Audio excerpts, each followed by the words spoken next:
ఈనాడు హైదరాబాద్ లో integrated international fruit market ని అత్యంత అధునాతన అంగులతో గౌరవ ముఖ్యమంత్రి రేవంత్ రెడ్డి గారి చేతుల మీద ఇంతకు ముందే శంకుస్థాపన చేసుకున్నాం. అదే విధంగా జిహెచ్ఎంసీ పరిధిలోని 39 సబ్ రిజిస్టార్ ఆఫీసుల్ని 12 ఇంటిగ్రేటెడ్ సబ్ రిజిస్టార్ ఆఫీసుల్లో మార్చాలని, అత్యంత అధునాతనమైన సౌకర్యాలు, వయోవృద్ధులు వచ్చిన చంటి పిల్లలతో రిజిస్ట్రేషన్ కు వచ్చిన, మ్యారేజ్ రిజిస్ట్రేషన్ చేసుకోవడానికి వచ్చిన వాళ్ళకు కూడా అన్ని వసతులతో అత్యంత అధునాతనమైన కార్పొరేట్ స్థాయిలోని సబ్ రిజిస్టార్లను ఏర్పాటు చేయాలని గౌరవ ముఖ్యమంత్రి రేవంత్ రెడ్డి గారి సూచనలతో ఈనాడు ఇది 5వది ప్రభుత్వం నుంచి ₹1 కూడా ఖర్చు లేకుండా దీన్ని ఎంఎస్ఎం ఏదైతే కార్పొరేషన్ సంస్థ ఉందో వారి ఆధ్వర్యంతో, వారి సహకారంతో 20,000 చదరపు అడుగులు, సుమారు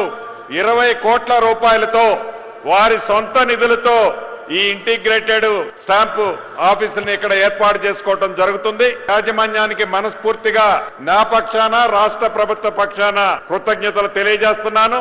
రాబోయే 9 నెలల లోపే 4 ఎకరాల్లో అద్భుతమైన ఈ ఇంటిగ్రేటెడ్ సబ్ రిజిస్టార్ ఆఫీసుని మళ్లీ గౌరవ ముఖ్యమంత్రి రేవంత్ రెడ్డి గారి చేతులతో ఓపెన్ చేయించుకోవడం జరుగుతుందని తెలపడానికి సంతోషిస్తున్నాను.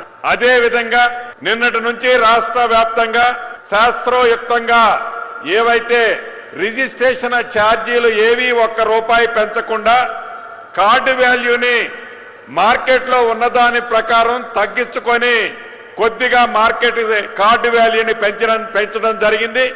దీనివల్ల ఏవైతే ప్రతిపక్షాలు ఆరోపణలు ఉద్దేశపూర్వకంగా చేస్తున్నాయో, రాష్ట్ర ఖజానాన్ని నింపుకోవడానికి చేస్తున్నారని వారి ఆరోపణల పచ్చి అబద్ధం.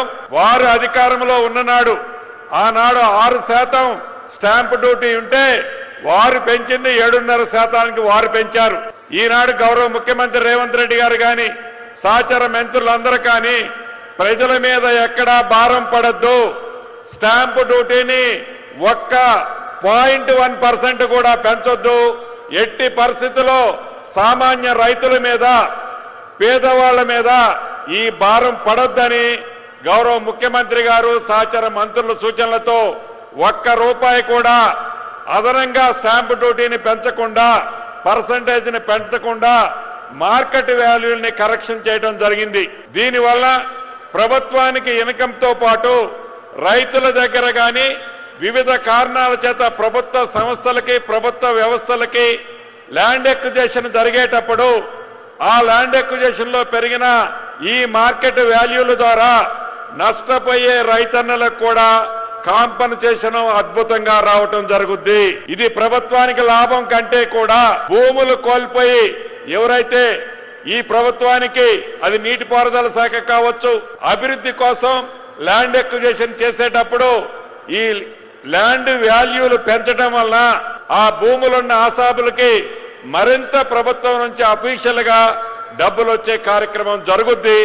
ఇది రైతన్నలకి, ఈ రాష్ట్రంలో ఉండే భూములున్న ఆసాములకి మంచి జరిగే కార్యక్రమే కానీ ఉద్దేశపూర్వకంగా విషము చమ్మే ఆ ప్రతిపక్షాలు చెప్పే దాంట్లో నిజం లేదని మరొక్కసారి రాష్ట్ర వ్యాప్తంగా ఉన్న ప్రజానీకానికి తెలుపుతూ, ఇంత మంచి కార్యక్రమాన్ని ఏర్పాటు చేసిన స్థానిక శాసనసభ్యులకి, వ్యవసాయ శాఖ మంత్రి వారి గారికి మరొక్కసారి అభినందనలు, కృతజ్ఞతలు చెప్తూ సెలవు తీసుకుంటున్నాను.